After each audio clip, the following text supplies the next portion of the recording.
Muy amados hermanos y hermanas, Dios les bendice. Qué bueno es vernos nuevamente. Espero que se la hayan pasado muy bien el 15, ¿verdad? Cuando celebramos nuestra libertad en este México lindo y querido. Pues estamos en la semana del 20 al 23 de septiembre de 2022. Y el tema general que ha preparado el pastor para ustedes se llama la lucha por la libertad, porque seguimos en el mes de la patria, hermanos, seguimos en septiembre. Y para hoy, martes 20, el pastor preparó el camino a la esclavitud. De eso nos va a hablar el día de hoy. Adelante, pastor. En este mes hemos estado tratando temas relacionados con México, con nuestro hermano país y su impacto, el impacto del Evangelio en la vida mexicana. Ahora estamos tratando del tema general.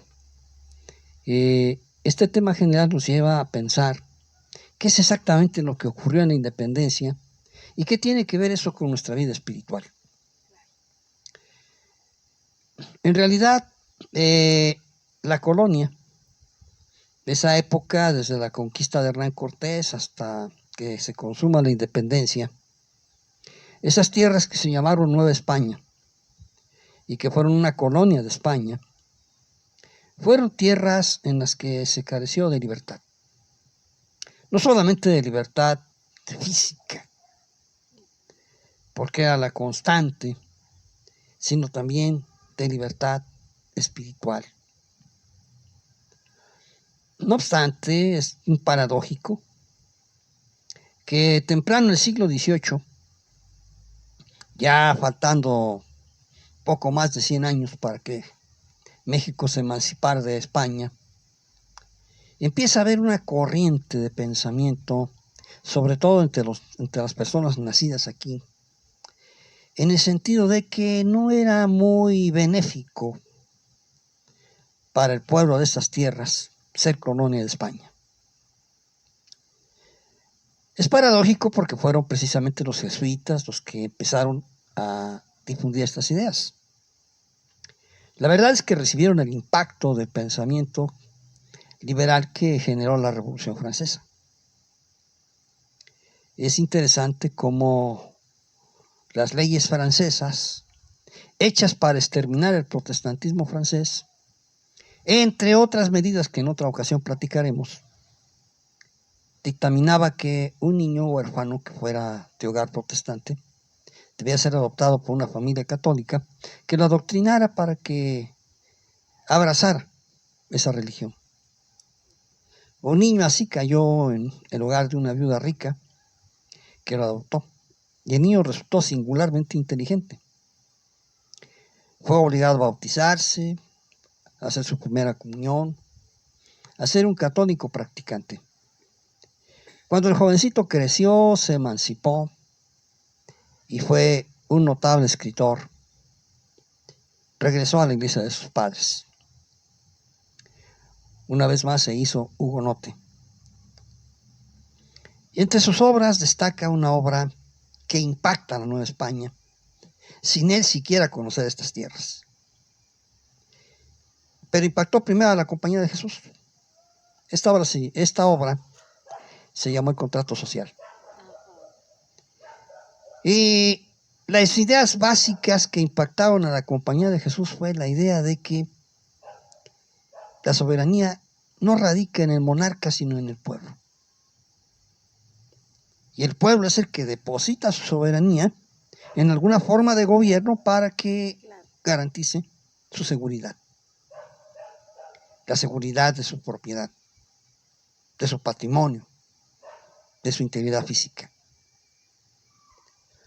Pero fueron más allá, incluso llegaron a pensar los jesuitas de la época que cuando el monarca es ineficiente, se vale el regicidio.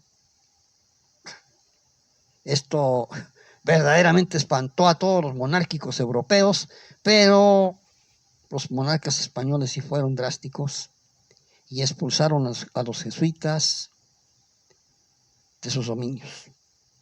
Más de 3,000 jesuitas fueron expulsados de los dominios de España, y en concreto de la Nueva España, aproximadamente unos 300. Estos jesuitas expulsados se tuvieron que refugiar en los países protestantes, porque eran los únicos lugares donde podían ellos ejercer, porque todas las monarquías católicas no querían saber nada de los jesuitas, porque eran propensos al regicidio. Es decir, a derribar al monarca si el monarca no respondía a las necesidades del pueblo. Pero esas ideas ya habían permeado. Esos jesuitas que fueron expulsados y habían sido maestros de generaciones de sacerdotes, que no siendo jesuitas, pero fueron sus alumnos, ya llevaban en la mente estas ideas. ¿Qué pasa en la Nueva España entonces? Brota la idea de libertad, no solamente física, sino también espiritual. Una libertad que sin embargo se ejercía espiritualmente por el pueblo cristiano a pesar de la Inquisición. Escondidos, clandestinos, como delincuentes, los valerosos y pocos cristianos de la época mantenían viva la llama de la fe. Sin embargo, a pesar de eso, surge la lucha por la independencia. Es una lucha por la libertad. Sin embargo, han pasado 212 años que iniciamos la lucha por la independencia y todavía no sabemos cuándo la conquistaremos. Todavía sigue esa bestia acechando a la república que nace, a ver si la devora. Y aquí lo interesante del caso es que esta libertad espiritual es la que lleva a la lucha por la libertad física. El camino de la esclavitud es el camino, y es muy importante subrayarlo, el camino del miedo. El miedo a la libertad, dice Erich Fromm, es la cadena más poderosa que ata al ser humano. Y aún en las grandes democracias vamos a encontrar cómo ese miedo a la libertad les impide ser realmente libres. Los seres humanos dicen que quieren ser libres, pero en el fondo buscan amos. Y esos amos se regodean en esa realidad. ¿Por qué? Bueno, aunque es el tema del día de mañana, es importante subrayar que la libertad es mucho más, pero muchísimo más, que la capacidad de trasladarse de un lugar a otro a su libre arbitrio, que ejercer la profesión que uno escoge, que tomar en matrimonio al cónyuge que uno quiere independientemente de la opinión de los demás. Libertad es mucho más que eso. La libertad está en el fondo del corazón. Amén. El corazón es la residencia de la toma de decisiones. La libertad para decidir. La libertad para decirle que no al patrón, al amigo, al patrocinador, al maestro, cuando te ofrece una copa y te quiere obligar a brindar. ¿Cuánto valor se necesita para decirle, sabes que yo no tomo? Al fin y al cabo, una no es ninguna. La realidad es que en ese ámbito es donde reside la verdadera libertad, y fueron libres aquellos cristianos arrojados con cadenas en las mazmorras romanas, porque ellos habían decidido ser de Cristo. Y son esclavos aquellos cristianos que, sacrificando su fe, se arrodillan a los usos y costumbres de una sociedad pecaminosa. En realidad, el ser humano busca amos porque le tiene miedo a ser libre. Y es importante entender eso, porque ¿cuántas muchachas escogen el peor partido solamente por no quedarse libres? ¿Cuántos muchachos se van con la primera que se les pone enfrente, única y exclusivamente porque no quieren ser libres? Y no estoy en contra del matrimonio, simple y sencillamente que una cosa es ejercerlo con libertad, aunque no te convenga, que al final de cuentas, cuando lo ejerces con libertad, aunque no te convenga, sabes sobreponerte a las inconveniencias y triunfar. Pero la persona tiene miedo. Miedo a ser sí mismo. Miedo a ser su propia realidad. Y prefiere ser la copia de alguien que él cree que ya triunfó. Y digo cree porque eso de triunfar solamente Dios sabe quién es el que realmente lo hace. En realidad el miedo a la libertad es algo que viene de algo muy profundo en el corazón. Dice la Biblia, aquí en el libro de Proverbios, en el capítulo 5, versículo 22, nos dice una verdad profunda. Prenderán al impío sus propias iniquidades y retenido será con las cuerdas de su pecado. Tenemos miedo a la libertad porque nos ata el pecado. Y el pecado no es otra cosa que separación de Dios, independientemente de la conducta o modalidad en que tú vivas esa separación de Dios. Al estar separado de Dios, eres esclavo del pecado, eres esclava del pecado. Y buscarás siempre quién te va a poner la cadena para sacarte a pasear como si fueras mascota. Solamente cuando desaparece el pecado, hay libertad. Independientemente de las condiciones físicas, políticas, económicas que te rodeen. La genuina libertad es atreverse a ser.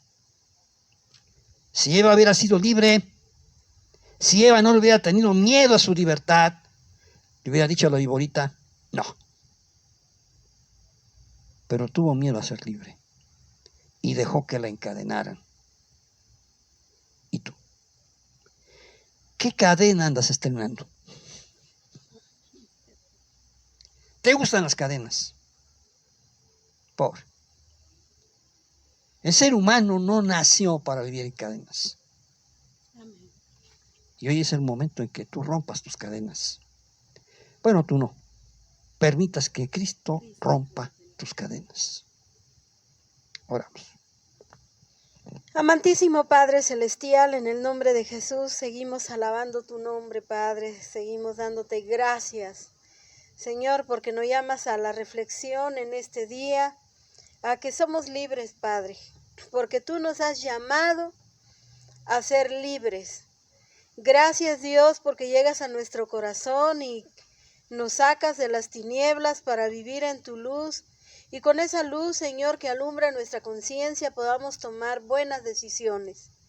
Señor, en tus manos nos ponemos tu pueblo para que si alguien todavía se siente esclavo del pecado, si alguien todavía está esclavizado al miedo, Señor, que venga a ti.